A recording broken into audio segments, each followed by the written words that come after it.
Hey, beautiful friends, it's Catherine Ewing here from Sacred Heart Alchemy and Divinely Inspired Feminine Leaders. A couple days ago, I popped on and did a short video on your central nervous system, and we looked at two different parts of that system: the sympathetic nervous system, which is the part that is more anxious and worried and sort of on high alert, right? Always looking out for the next potential danger, waiting for the next shoe to drop, never really allowing you to settle down. And then we also talked about the parasympathetic, which is like, think of para as a helper, like in the school system, right? The para helps the teachers and the kids out, or even a parachute that if you were falling, a parachute would make your fall a little easier. So the parasympathetic part of your nervous system is the part when we're in that part where we're feeling calmer and more relaxed and more at ease. So you can always go back to the other video. I'm not going to say more about that now because today we're going to talk about sort of two other parts of your operating system, and that is the two parts of the mind, the conscious mind and the subconscious mind. And as I was thinking about this, the image of the movie Titanic came to mind. And this idea that we are all both the Titanic and the captain or the crew in that movie. And so I want to explain that a little bit because you might be going like, what? What is she talking about, right?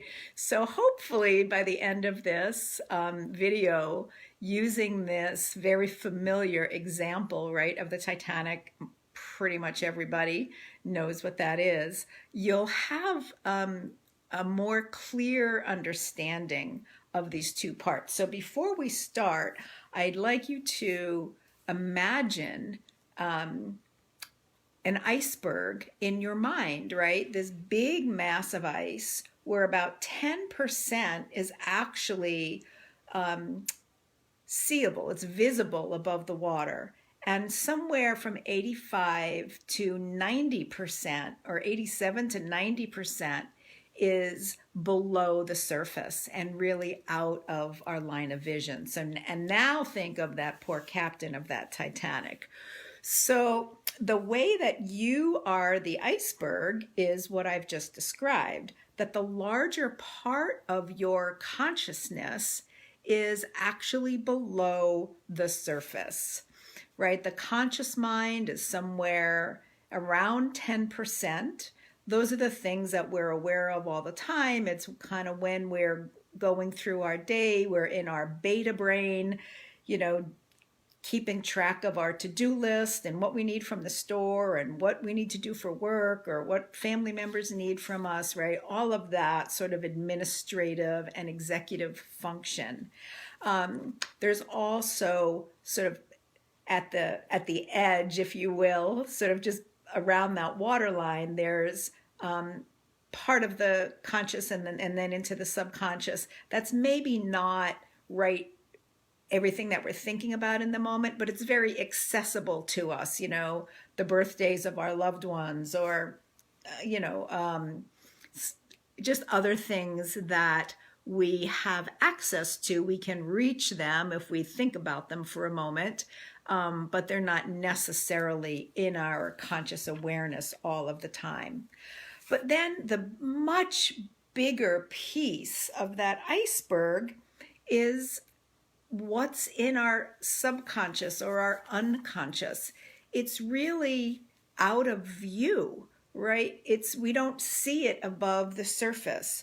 So 85 to 90% of our mind is like that mass of frozen ice that's bigger and bigger and bigger as it goes under the surface, frozen below where we can see. And what is in that part of your mind, the subconscious or the unconscious, literally is everything that has been stored there from in your cellular memory, in your subconscious mind, from the time you were literally about 6 months in utero. So even before you came into the world, through your mom's awareness, through what she was eating, through what was going on in the environment, you were literally already, your nervous system, as we talked about last time, was already picking up information from, we'll call it the field, whether it was from your own mother and whether she was a happy person or a person, or she was excited about this pregnancy and she was taking care of herself and she had support around her and this was going to be a really beautiful thing, or perhaps whether she was in a situation where she was not feeling that way about the pregnancy. Maybe she was afraid. Maybe she was ashamed that she was pregnant. Maybe she did not have a supportive partner. Maybe her family didn't approve of her carrying you. Perhaps she wasn't taking care of herself in terms of what she was eating or drinking or smoking or ingesting otherwise in her body. So all of that information is stored in your cellular memory. And in fact, I don't know whether I'm going to get this right. And I hadn't planned to talk about this, but it just popped into my mind that because your mother's eggs were formed when she was still in her mother's uterus, there's literally genetic energy that passes from the generation before. I'm not going to say any more about that because I don't want to get off track. But the first time I heard that, it sort of blew my mind. So anyway, everything you've ever taken in, it's been like there's been this computer data operator just entering information into your cellular field from the time you were 6 months in utero all the way up until now. But the majority of that information has been stored, was stored before until you were about 6 years old, between 6 and 7 years old. And that is because the way the brain developed in utero and then in the first 2 years of life and then from 2 to 6, in the earlier stages of development, your brain was much spongier, right? It was like absorbing everything that was, again, in your field, everything that was happening to you, everything that was happening around you, all the sounds you were hearing, everything you were seeing. The brain was taking that all in at the rate of, I think it's like 50 billion bits of information a second. So that's a whole lot of information. And when you were in utero and then as a newborn, when you're more in that delta sort of very sleepy stage and then moving into alpha until you're about 6, you are literally like one of those little dried up sponges that you put in the bathtub for your kid or in the sink, and right as it absorbs the water, it fills out, right? Well, that's like what an infant's brain is. And so by the time we're 6, we are pretty much who we're going to be in terms of whether we feel safe in the world, whether we feel loved or deserving, or like our needs are going to get met or not. So just keep that in mind. It's really important.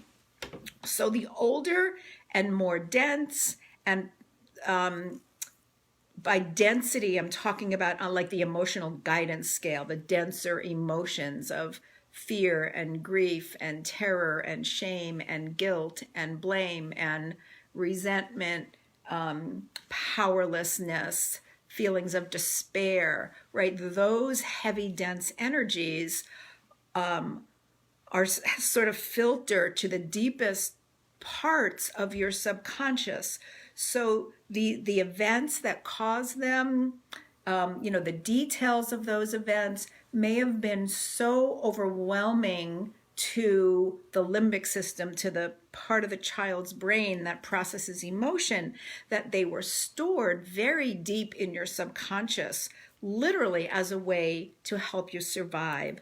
So the older, the more dense, the more emotionally difficult experiences are the ones that are sort of further down in that iceberg in your subconscious, sort of locked away and unavailable to your conscious mind in your everyday life and your everyday awareness. It's really how we're able to function in the world, because otherwise we would be so overwhelmed by the emotions or the limiting beliefs or recurring memory of those events.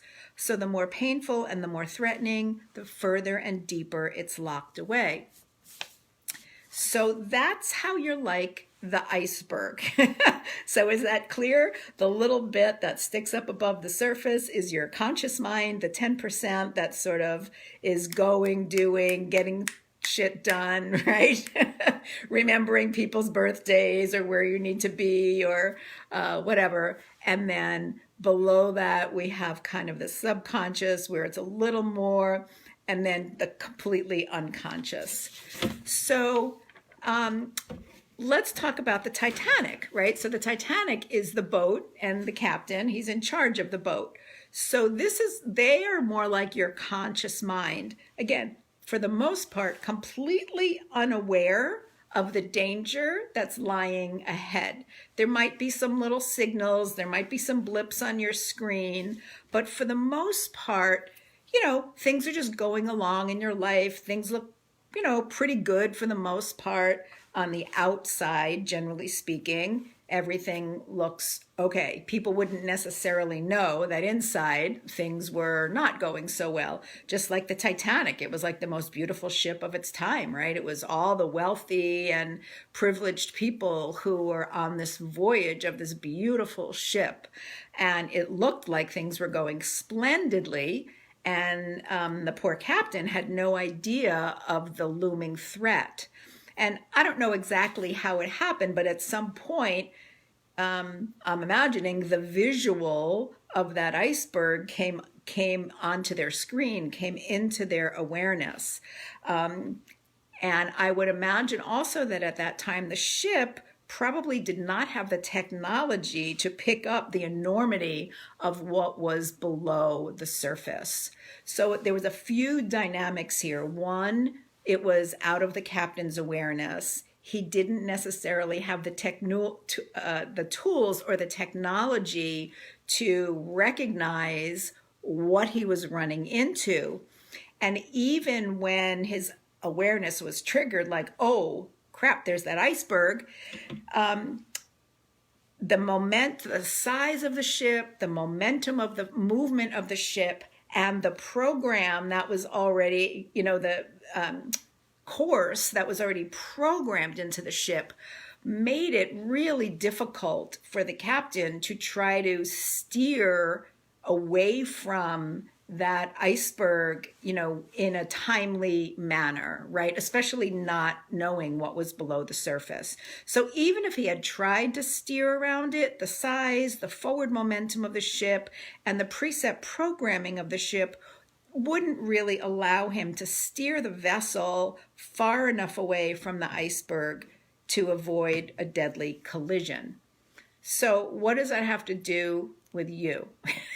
We've already talked about how you are the iceberg.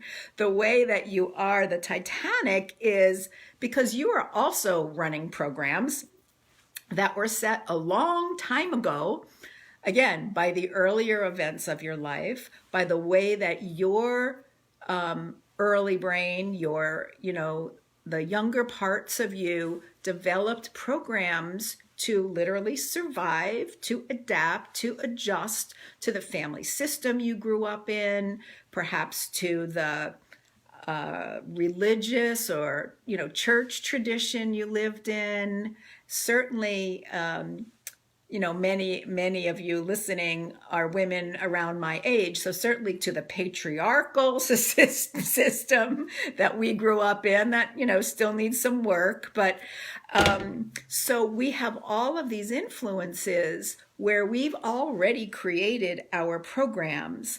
And even when we may have a sense that something is out of whack or not right or maybe getting in our way, our programs and our forward momentum. Well, this is just how I've always done it, right? I don't even really think about it. I just operate like this. So that doesn't really allow us to change course quickly or easily when we come across something that might not be working for us anymore or serving us any longer. The other piece of this is, let's face it, most of us have not had much training in knowing how to manage our emotions, speak our truth, calm our nervous system. We haven't had the technology installed that would allow us to sort of sense what was coming up, trust our inner guidance system.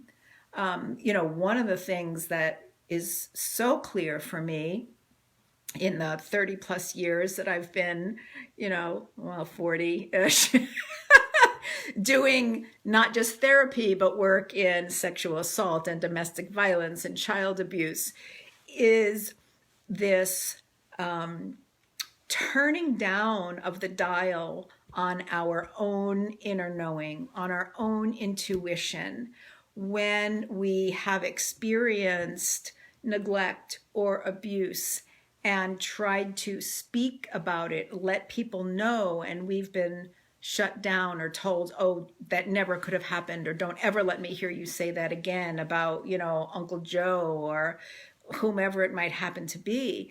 And so particularly as women, and not to discount men who have had this experience as well, but we know that, I forget the numbers now, 6 out of 10 women, 4 out of 10 men, have had some kind of inappropriate sexual experience in their lives. But we've turned down the dial on our inner knowing, on what our body is saying to us about danger, danger, danger. This isn't safe. It doesn't feel good. And we, in turn, lose trust in our own ability to know what feels safe or what doesn't feel safe. So again, that's sort of a whole nother subject, but this is how you're like the Titanic. You don't necessarily have the technology or the tools or the wherewithal to be able to steer clear of things that maybe feel unsafe or activating or just sort of out of sorts. So it's what happens then is that we have these, as I talked about the other day, these triggers, things that show up in our lives that trigger us and send us into our activates our sympathetic nervous system, where we go into an anxiety response, or perhaps even, depending on the intensity of the experience, a post-traumatic stress response. We go into fight or flight. We lose our capacity to think clearly because our blood is flowing away from our prefrontal cortex into our extremities so that we can fight or flight, run, and now we know there's also freeze and sometimes faint, play dead, right? Those are sort of the 4 F's of this system. So your primitive brain goes into fight or flight. So the deal is that that primitive brain, that same brain that, or the same part of that primitive brain that helped our ancestors know whether a certain animal was a danger or not, whether a certain plant was safe to eat or not, how to read the signs of the weather, to take cover or not. Those basic survival skills that allowed them to survive now generation after generation after generation, so that we're here because we wouldn't be otherwise. But that part of our brain, that very primitive part of our brain, has not gotten an upgrade ever. So, you're still operating with a I was going to say a flip phone, but I'm going to say, the old car phones where you had the box on the floor in between the seats. We're kind of operating with, the old car phone instead of a new upgraded system, or we're operating with a really old slow computer that is still all of these old programs and viruses running in the background, so we can't upgrade it anymore, or we can't pull up anything that we need that's going to help us in the moment very easily. So where am I getting to with all of this? So you're the iceberg, because everything's stored in your subconscious. That's where sort of all the dangerous stuff is. And then you're also like the captain and the boat, because you may not be aware of danger, but even if you become aware, you're not able to navigate away from it in a way that's calm or healthy. More often than not, we're thrown into some kind of anxiety or fight or flight response. So the bottom line is you've got to upgrade your system, right? You've got to upgrade your system. We all do. Because we're operating with that same primitive brain that we were operating with, tens of thousands of years ago. So unless and until you begin to upgrade your operating system, you're gonna keep functioning from that very primitive brain. And just imagine how much more stimulation there is in our lives these days than there was back then. Imagine how much more stress, how many more decision points, how much more information our brain is trying to process, 50 billion bits of information per second. Sort it all out, bring what's important to our awareness, right? Our primitive brain is trying to do all of that. And if it's overloaded with stuff stuck in our subconscious mind that's triggering us, it's going to be really, really, really difficult to, get into a clear state of mind to be able to manage everything that we've got going on. So how do we upgrade? Well, obviously I could talk about this again on a whole nother video, which I will, but I want to just basically say, so what am I talking about? I'm talking about healing old trauma. I'm talking about getting into regular practice of meditation, of letting go of the toxic influences in your life, whether those are people, whether that's a job, whether that's a particular relationship, whether that's a relationship with alcohol or some kind of drug, something that's altering your system, or food, a relationship with food, right? So letting go of the toxic influences, developing a gratitude practice, doing breath work, doing some movement and moderate exercise, getting out in nature, making moment-to-moment choices of literally what you're taking in, what you're absorbing, what your diet is, not just of food, but the news that you're listening to, the people you're hanging around, right? Other influences. And then doing the work on the old experiences, whether or not you understand them to be traumatic. If you grew up in a family system where it was kind of dysfunctional, it may have been normalized. Oh, it's just the way my family was, but that does not mean it wasn't overwhelming for the younger aspects of yourself, and that you may not recognized that you were being traumatized or that you are traumatized. So I think I'm going to wrap it up there. I hope you found the imagery of the Titanic useful in helping understand sort of the conscious and the subconscious mind. If you've got some icebergs in the seemingly calm seas of your life, feel free to reach out. And, if you want some support in trying to navigate those, I would love to have a conversation about, just my impressions and how I might be able to support you.